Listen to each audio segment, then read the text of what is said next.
नमस्कार दोस्तों, आज हम बात करेंगे मध्यकाल इतिहास से 25 महत्वपूर्ण एमसीक्यू प्रश्न पर। अगर आप प्रतियोगी परीक्षाओं की तैयारी कर रहे हैं तो ये आपको जानना अति आवश्यक है।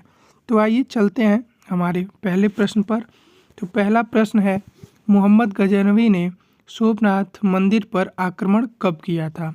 तो महमूद गजनवी ने 1025 में सोमनाथ मंदिर पर आक्रमण किया था।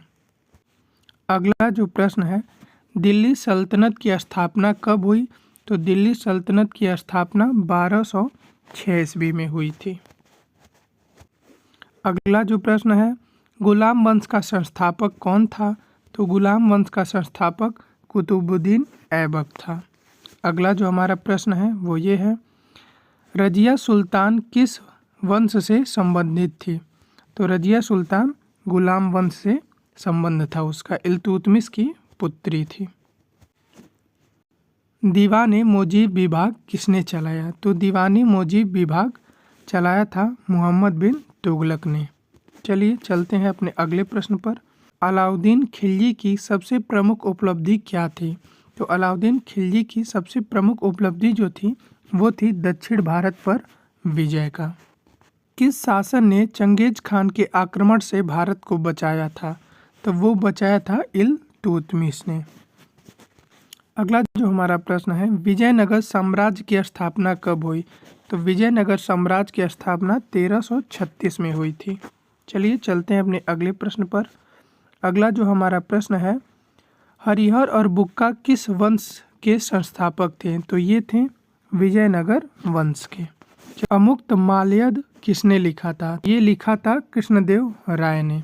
चलिए चलते हैं अपने अगले प्रश्न पर। अगला जो प्रश्न है, किसने इक्ता प्रणाली की शुरुआत की थी? तो इसका सही उत्तर है इल्तुतमिश ने। दिल्ली की पहली महिला शासक कौन थी? तो दिल्ली की पहला महिला शासिका जो थी वो थी रजिया सुल्तान। खलीफा से मिंतुल अमीरुल मोमिन की उपाधि किसे मिली थी? तो ये मिली थी इल्तुतमिश को। खिलजी वंश का संस्थापक कौन था? तो ये था जलालुद्दीन खिलजी। अगला जो हमारा प्रश्न है वो ये है, मोहम्मद बिन तुगलक को किस नीति के लिए याद किया जाता है? तो ये जो नीति थी राजधानी परिवर्तन की। चलिए हमारा अगला जो प्रश्न है वो ये रहा, किसने टोकन मुद्रा चलाई थी? तो टोकन मुद्रा चलाया था मोहम्मद बिन तुगलक ने। दिल्ली सल्तनत के अंतिम शासक कौन थे? तो दिल्ली सल्तनत के अंतिम शासक जो थे वो इब्राहिम लोदी थे। पानीपत की पहली लड़ाई कब लड़ी गई थी? किसने आईने अकबरी और अकबरनामा लिखा था? तो ये लिखा था अबू फजल ने। अमीर खुसरो किस दरबार से जुड़े थे? तो अमीर खुसरो जुड़े थे बलबन के दरबार से। कबीर किस आंदोलन से जुड़े थे? तो कबीर जो थे वो भक्ति आंदोलन से जुड़े थे। सूफी संत निजामुद्दीन औलिया किस संप्रदाय से जुड़े थे? तो वो जुड़े थे चिश्ती संप्रदाय से। किस शासक ने सबसे पहले खुद को सुल्तान की उपाधि दी? तो ये दिया था कुतुबुद्दीन ऐबक ने।